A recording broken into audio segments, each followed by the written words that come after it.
Not anymore. Okay. Okay. Fine. The whole world knows me anyway. Yeah, exactly. Uh, Hello, everybody. We're back with a short story from Haida Khan Babaji, and we'll continue with the book of Vijay Gupta, translated by Namita Kala. My Years with the Himalayan Mystic. Oh, quite handsome. Yeah, quite Yeah. handsome boy, yes. Isn't he? Happy. Looks happy. A happy man, yes. Babaji explains the meaning of guru. Ramesh Bhai, a devotee from Bombay, asked Babaji why celebrations were held during Guru Purnima. Babaji, in his present incarnation, was not giving Guru Diksha, giving of the mantra or initiation by a guru to anyone, nor did he make any disciples. His only mantra was truth, simplicity, love, and the chanting of Om Namah Shivaya. Nevertheless, he answered Ramesh Bhai. The word gu means darkness and ru means light. It means the light that destroys darkness. A person who destroys darkness with such light is a guru.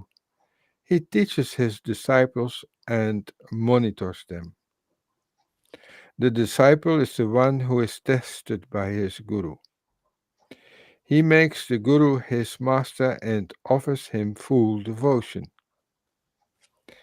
He also said, "Why should not be we should not be influenced by the crowds around a person or by witnessing miracles.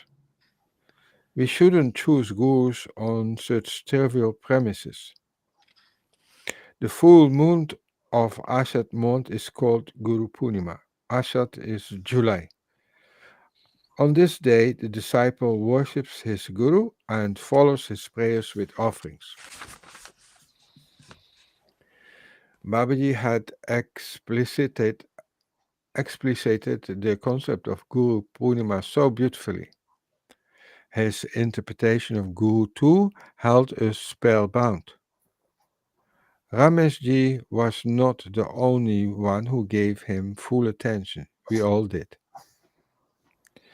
Babaji said that the person from whom we learn something becomes our Guru, and we should respect him or her. He said people have a very narrow understanding of the meaning of Guru. A guru is only regarded as a person who gives a mantra, which is not true. At birth, you first drink milk from your mother. So, your mother is your first guru. Your father teaches you how to walk. We also learn a lot from our sisters and brothers. All of them are gurus. But today, human ignorance has peaked because we have forgotten all these things. This is why we stray. This is why we are not happy. A guru should be like the sun. Just as the sun provides energy to everyone, whether is worshipped or not, a guru is doing the same. That is, that is why the sun is regarded as the primary guru. Then he recited the couplet Guru Brahma, Guru Vishnu, Guru Devo Maheshwara, Guru Sakshat Param Brahma, Tasmai Sri Guruve Namah. This Sanskrit shloka, or couplet, dedicated to the Guru, celebrates his wisdom and likens him to God. Babaji explained that the shloka equates the Guru to Lord Brahma, the creator, and like Brahma, the Guru creates us and generates the rites of worship and religion in us. The Guru is also compared to Lord Vishnu, the preserver, and like him, the Guru nurtures our divine qualities. Finally, he is like Lord Shiva, the destroyer or transformer, and like him, he destroys our desires and he removes our flaws. The Guru said Babaji is the true form of Brahman. Babaji was moving us from darkness towards light. He told us not to accept anyone as a Guru. And if you do, then don't judge him. Whatever he may be, the Guru will get fruits of his karma, and you will get the rewards for yours. He put this into the context with a story. It was about a rich old woman in search of a Guru. She was very anxious as she knew that there would be no deliverance for her without the intercession of a spiritual guide. A thief got wind of her search and kept a close watch. He was eyeing the old woman's wealth. Each morning the woman went to a Shiva temple to offer. The thief followed her as a sadhu or a monk. He sat down at a spot where he knew he would be visible and pretended to chant mantras using a necklace of Rudraksha beads.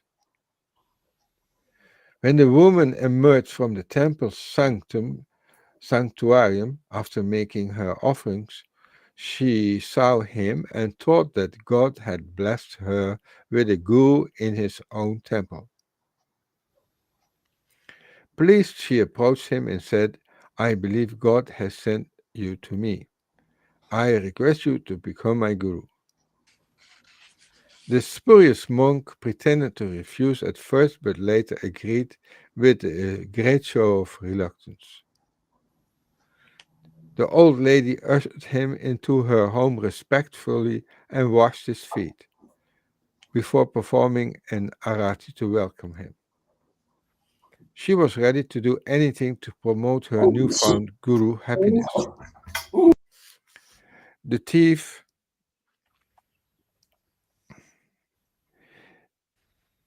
The thief waited impatiently for an opportunity to steal her valuables. After the dinner, the old woman took care of his sleeping arrangements. There had yet been no occasion to carry out a pilferage successfully, so he bided his time. He found his chance the next morning when she went to a nearby well to fetch water for his bath. The thief trailed her. As soon as she reached the well and started drawing water, he pushed her in.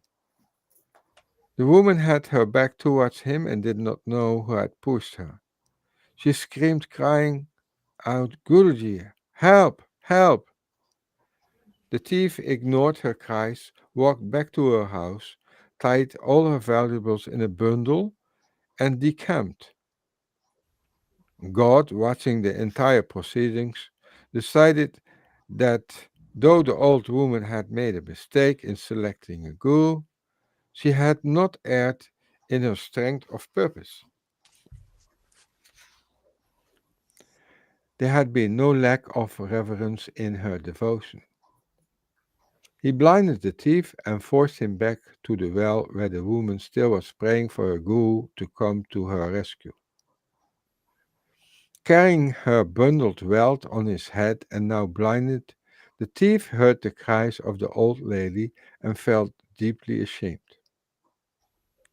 Then God appeared in the guise of a shepherd, pulled the woman out of the well and told her, the man who you think is your guru is nothing but a common thief who was stealing your valuables.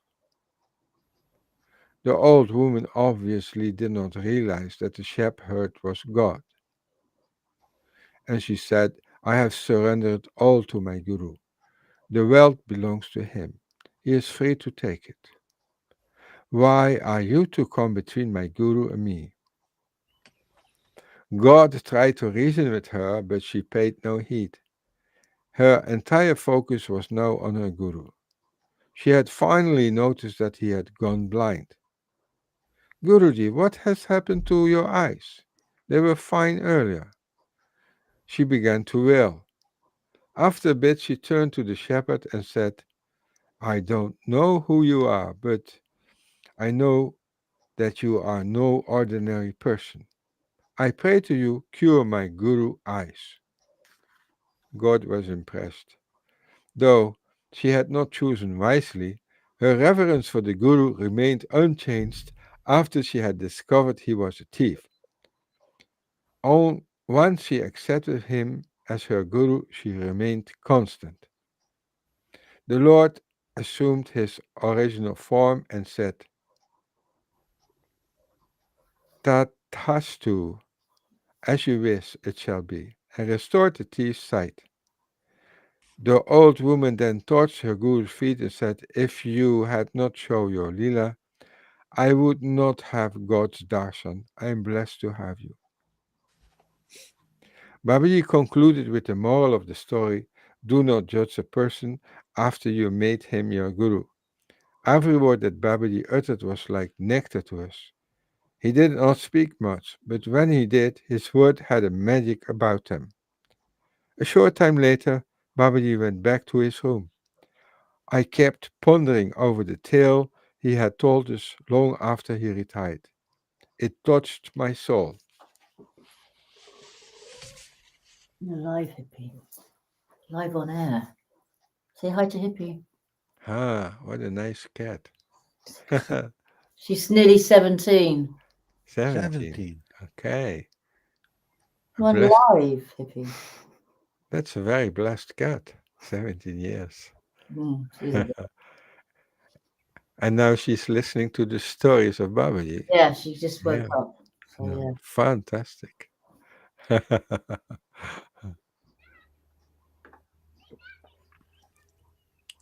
Even saying something. No, but I heard it too. I heard it. I thought it was your cat, Francis. No, No, I thought I heard it as well. Maybe children. maybe it's William's cat. It sounded like children. Okay, we maybe do the next chapter and then we'll do questions. Okay. William, your turn. At Gadgaria Ashram. Babaji had an ashram in this Gadgaria is near Haldwani. It's not Hirakan, but it's the other side. It's other ashram. On the 10th of September 1971, we left for Haldwani by train. It left Mathura at around 11:30 p.m. Babaji and I had a first-class compartment, and 35 other followers from various places were in other compartments. We reached Haldwani at 9 a.m. the following morning. Panchi was waiting at the station with a bevy of devotees to pick us up. A bus had been organized to ferry devotees to Katkaria Ashram, and a jeep bedecked with flowers had been arranged for Babaji. It took the flower-laden jeep around half an hour to reach the ashram. The first thing that struck me about the ashram was its verdant serenity, enhanced by the flowers and shrubbery that grew helter-skelter all over the place. A cluster of trees shading it all added to its tranquility. Several devotees had been stationed at the ashram to welcome Babaji on his arrival. As soon as he got off the jeep, he was greeted with chants of Boli Baba Ki Jai, Boli Baba Ki Jai. He was subsequently ushered into a room and respectfully seated on a takht. That's a kind of seat. I reconnected with Panchi with a bow. It's nice to meet you, he said while showing me to Babaji's room. This room is where Babaji will rest. The next room is for his bow. his food. Having familiarized myself with the lay of the land, I brought Babaji's belongings to the room and started arranging them. Babaji did not eat or drink in public. In fact, plying him with food and water was an onerous task, as he would consume both like a statue. Kadgaria Ashram is located at Kaladungi Marg, 7 kilometers from Haldwani and about 1,000 yards from the main road. A beautiful verdant mountain stands about 1.5 kilometers away. Cascading down to Kalkaria from a waterfall in the mountain is a channel that fringes the ashram. It is about 15 feet wide and has been cemented. Its water is very clean. The temple area roughly spans 53 bighas, approximately 9 acres. A huge circular platform built at the center of the ashram circles large people, banyan and kadamb trees. The ashram was built by Babaji in his previous avatar. It is said that he used to sit near these trees in that incarnation, and it was here that he practiced his austerities for a long time. In those days, the area was thickly forested. There is a Shivalaya in the ashram, which has a Shivaling that resembles the one at Kedarswar. It also has a statue of the old Hirakan Baba in his previous avatar. It was installed by Mahendra Baba. He established a second statue of the old Baba in Vrindavan. During our visit, the ashram had tents for devotees, and bandara had been arranged for the day's meals. A short time later, Babaji and I went for a bath to the waterfall accompanied by some devotees. After our ablutions, we returned to the ashram and Babaji sat on the takht outside his room. A small serving of the prasad prepared for devotees was taken to him for drishti bhog, so that it could be served to him. Drishti bhog is a kind of blessing for the food just by looking at it. Having blessed it, he lifted his hand and told us to mix the serving with the prasad. After that, he withdrew to his room. I had already reached the adjoining room with some seasonal juice and fruits, and now I fed these to him, because he proceeded for his afternoon rest. Panchi had told me that Babaji would be staying at Gadkharia for a month and would attend the Ashwin Navaratri functions here. Invitations had already been dispatched to devotees for the event. At 4 p.m., Babaji came out of his room to mingle with devotees and asked them, "How are you?" What could they say, except that they were in a state of ecstasy? As was his usual practice, he went to meditate from 5 to 7 p.m., after which he sat on a asam placed under the trees surrounded by devotees, and an arti was performed for him. Panchali had organized a kirtan after the arti, and the entire ashram resounded with bhajans. Hiryakandi, Hiryakandi, Hiryakandi bol. Samba Sadashiva, Samba Sadashiva, Samba Sadashiva bol. They were singing. Babaji blessed the devotees who had gathered around him. There was no electricity in the ashram, but provisions had been made for gas and lanterns. At about 9 p.m., Babaji went back to his room, and I brought him a glass of milk. After drinking it, he handed the glass to me and said, "Return it and come back here." When I came back, Babaji said, "Get up at 4 in the morning. We will go for a bath. You can prepare the chandan thereafter." Then he lay down on the mattress and covered himself with his andi, the sheet that normally hung over his shoulder. I started massaging his feet. A short while later, he told me he wanted to rest, and I fell asleep on the ground with my head at his feet.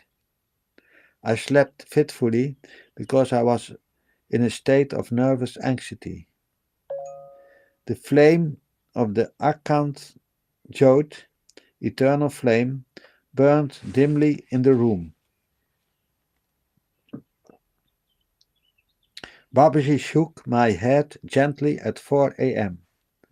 "Wake up, Birju," he said, addressing me by the nickname he had given me very soon after I started living with him. I got up in a panic, bowed reverently to Babaji, and headed out with my clothes. I walked towards the channel to bathe and attend to the call of nature. In half an hour I was back in the room. Babaji was surrounded by devotees who were waiting to escort him for a bath. I slipped inside, bowed to Babaji, and then took out his clothes and the brass lota and handed these over to the devotees outside. In the 3 years that I served him, I never saw Babaji going to the toilet.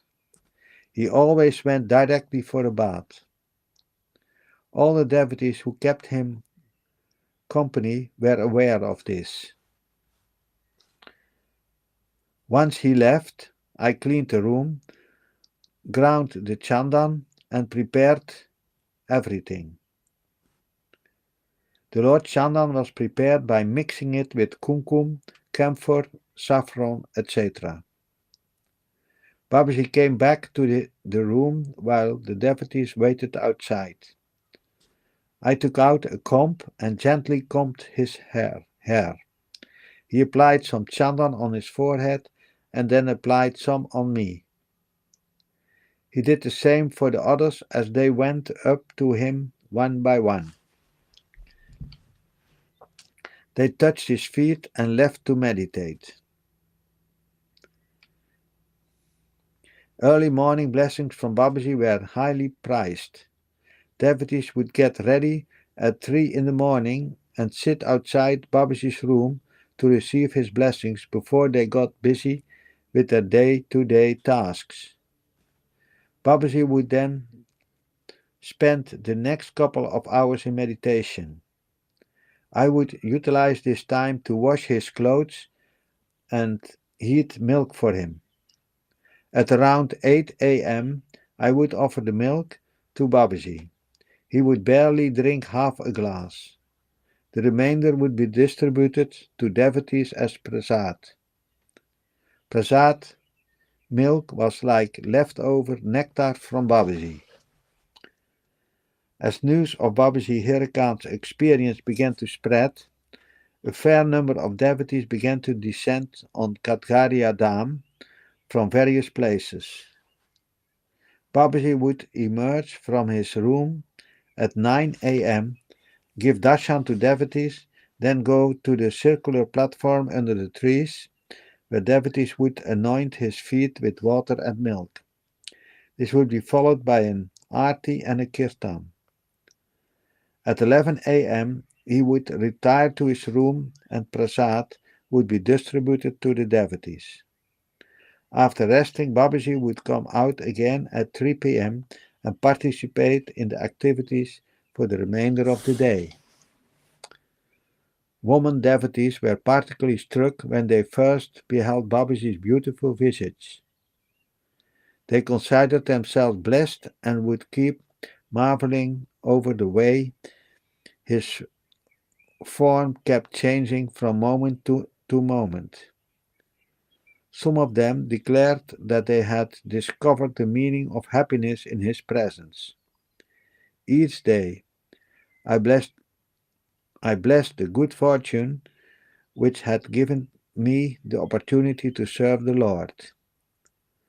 Undoubtedly, it was the result of my karma from previous birth.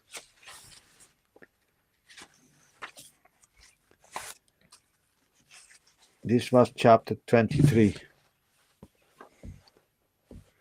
The time for questions. 22 is my favorite number. Yeah. So you pick a guru yourself, or does the guru pick you? How does it work? That's a good question. I think this woman, talking about this woman, she picked her guru. But what for me was so marvelous is that it worked. She believed in her guru, it was a thief, and at the end it worked. It was kind of, she believed so much in a person as a guru that God intervened and it worked. I remember that it made me think of a experience which I also had, not calling names. I was also following a guru, and we also believed in him. But at a certain time, Babaji took us away from him because he couldn't satisfy our desire for knowledge, and it was definitely not a thief, but a person which was not competent in really answering our desire for growth. And I think when you're on the path, it's like being on, what's that?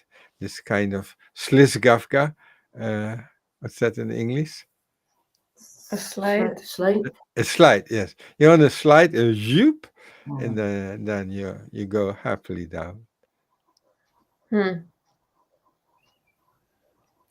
So answering your questions, don't know. In the first case, I chose my guru, but in the second case, in the latter, No, who to pick? yeah. How did you know? How did I know? Yeah.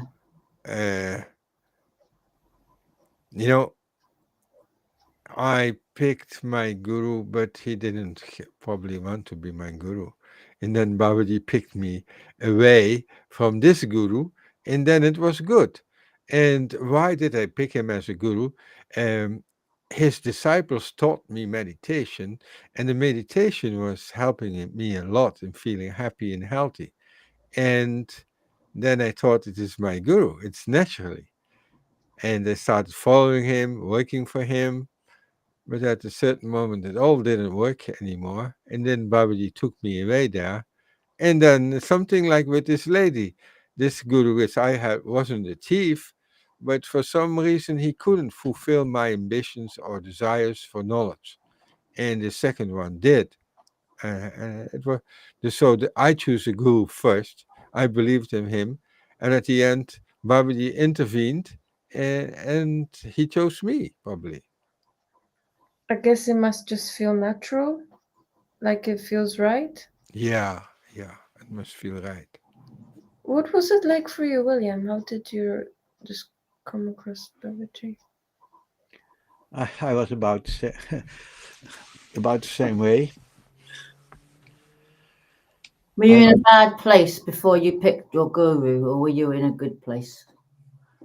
Sorry?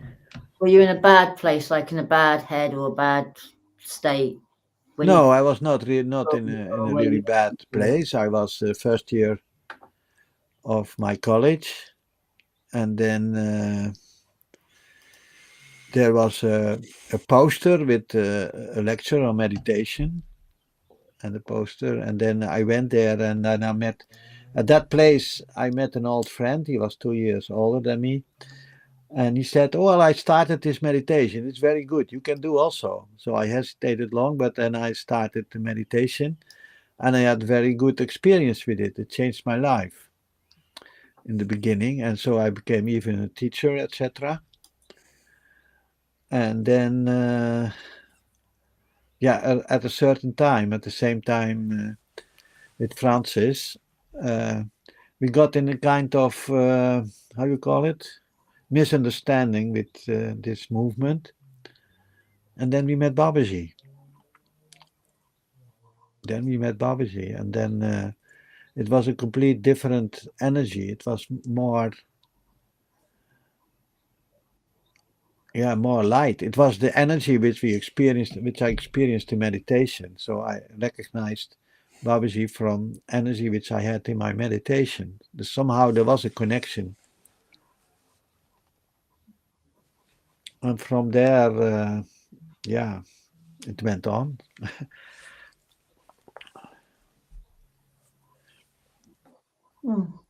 I felt very traumatized by certain religions that I was sort of like pushed to follow because of my family following them. And so I've been very skeptical. But I had a sort of similar experience to William when I came to the ashram in India. It just felt right. It was just pure love. Like the writings on the wall were just, it was just, pure love. Yeah, Hirakan is deep vibration, and when you come there, you are lifted up in this vibration. You can feel. It's very pure and uplifting. But I don't know if it was a lot of people or just me, but I think I remember somebody saying this, that at first you might feel a bit like heavy because you're going through like purification. When experiencing high vibration, I felt like at first I needed to recalibrate to it, if that makes sense. Yeah, it's possible. It can be different for different people how you experience.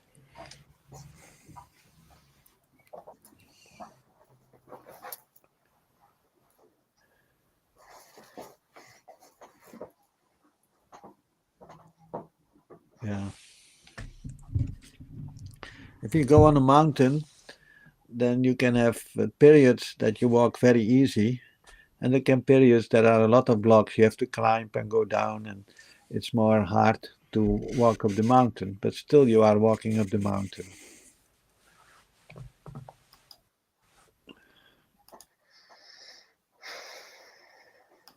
So if you follow your spiritual path, which inside spiritual path, and it helps you in your life. So intuition. Yeah, also intuition, yes. Feeling, intuition, yes. So how do you know you had a bad guru? Or a bad whatever thing? Sorry, How do you know that you have a bad guru and not? Or maybe a guru. Well, I think if we look to Babaji's explanation of guru, one who destroys the darkness, one who gives light. If you have a guru who brings you darkness instead of light, then you are on the wrong path. Then you have not a guru but a rugu.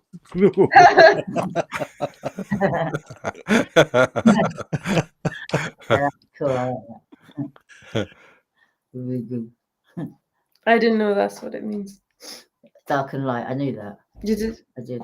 I just said that I've heard of Babaji, but I don't know where I've heard him from. I thought it was you, but obviously it's not. I don't know. I've heard of him. And like I said, that book I read, Bhagawagi or Bhagad, I can't pronounce the name. I know it begins with B. You said it earlier to William. No, I don't think. I think it's Bagadad or Bakad. I don't know.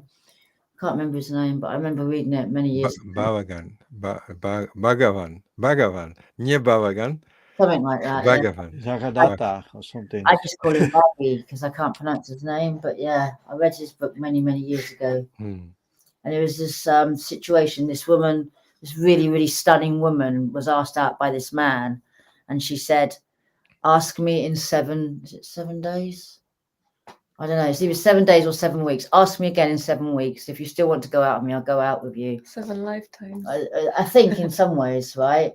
And what she did, she detoxed her body, took off her makeup, took off everything else, and the woman was her pure beauty, but only from within. If you can't see love, if you can't see beauty, On the outside, yeah. yeah, right. You're looking at a superficial look, aren't you? You're looking at makeup or a beautiful man or a beautiful woman or whatever. And this woman just walked straight past. This man just walked straight past this woman and did not realize it was the same woman. And there's a story. There's a moral to that story, but I can't remember it. I can't find the book either. Hmm. But it was true that he thought this was a stunning woman, and he was a good-looking black bloke. And by the end of it, she'd detoxed herself and looked thin and shaved all her hair off, and just basically was how she was born, basically. And this, Interesting. but it was like, don't always look at a book as a cover, because you don't know what the chapters are along the way, or something like that. I can't remember, but it was something like that. But it always resonated with me. Many years ago, I read that. Probably about 20 odd years ago. It's true though. Good way of testing. Sometimes you think someone's nice, but you don't see the other layers or the other chapters, or that old saying, "Don't judge a book by its cover." I suppose really probably sums it up. But sometimes you have to read a few books to find the right cover or something. I don't know. Yeah. I know what I mean, but I can't put it into words. Yeah, my great gran used to say, to test a candidate for marriage, you put a broom on the floor, and if the gentleman walks past the broom, he's a bad example for husband. If he picks it up, he's the right candidate. Yeah, that's probably what I know. I've only been married once, isn't it? Yeah, I suppose. Yeah, makes sense. But yeah, it's for me it's a big lesson, because I was all about superficial, and maybe I'm still like taking layers and layers of that personality. We're all like an onion, aren't we? We're like an onion. You just keep peeling and peeling to see different parts of that person that you didn't actually, which was always there, but you never knew it was there. You kind of hide yourself sometimes from things that, or kind of trick yourself into believing that things are all right when they're not really all right. It's that kind of thing. Yeah. It's mad. But yeah, that guy anyway resonated with me many years ago. I used to do philosophy in university, but I only did the A level because I said to my philosophy tutor, when I get a grey beard, I come back and do the degree, because all philosophers have grey beards, and that's what I stuck to. I haven't got a grey beard either, but I always enjoyed philosophy, and I don't know. There's another story, but I can't remember it.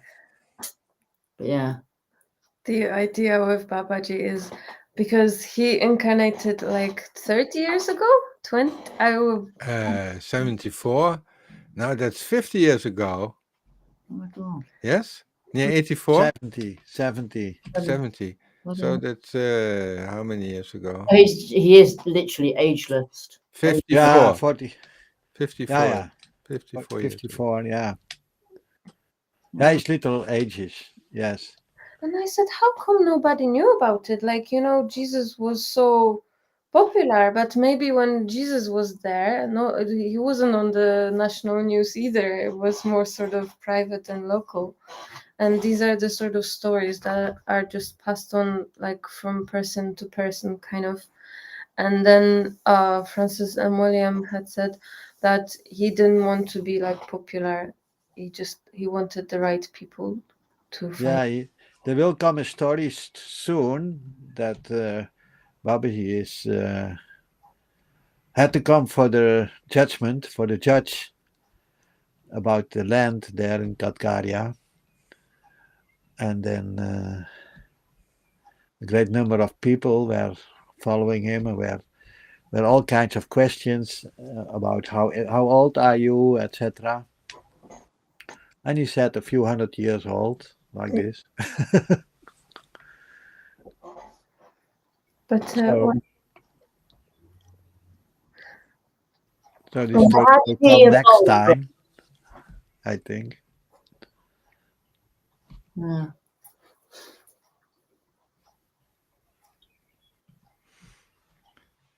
Yes, Babaji is a mystical guru. You can, in fact, it's worth, even after this meeting, to just before sleeping, to try to just call him. Babaji often said that there are many ways you can use Om Namah Shivaya. This is a kind of old general mantra. And you can use also just Babaji. Just call him in your heart. So you can And conjure him up in your mind. yeah, before Right. sleeping, and maybe you have a dream, or maybe you have something that he will convey you. Um, Often in the beginning, people have dreams about him. Later, you can have a kind of internal conversation. When you are in a silent mood, you can just ask him questions and so forth. So it's worth to try to contact him.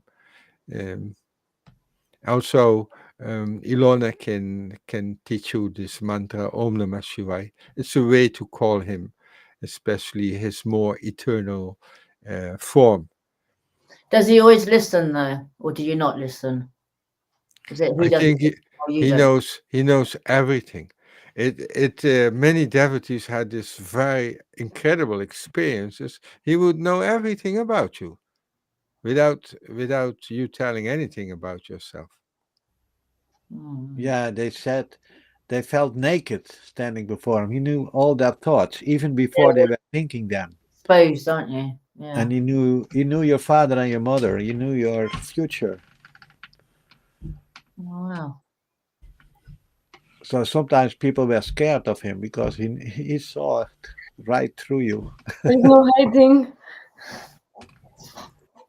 When I started getting like very energetically aware, I felt like that a lot of the time. I felt like, especially when around other people who are energetically aware, I felt like I cannot hide anything anymore.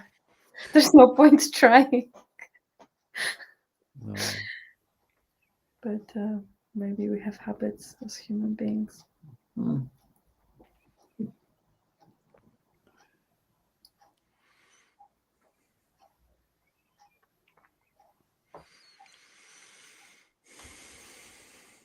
So Taylor, we invite you next week also.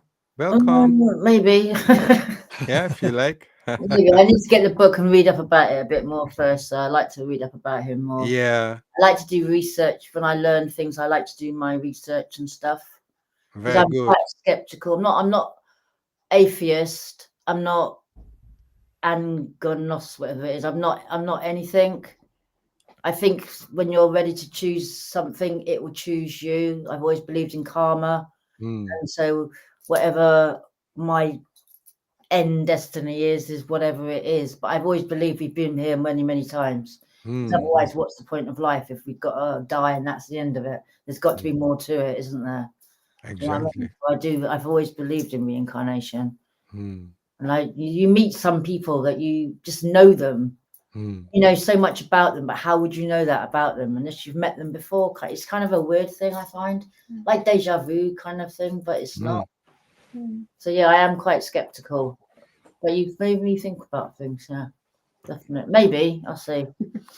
And to be skeptical is very healthy habit. Yeah. Okay. Thank you. Thank you. Thank you. Bye. Nice to meet you Francis, both. Bye. Bye, Bajiji. After the live session, can I ask you for a quick question? Yes, after. Okay.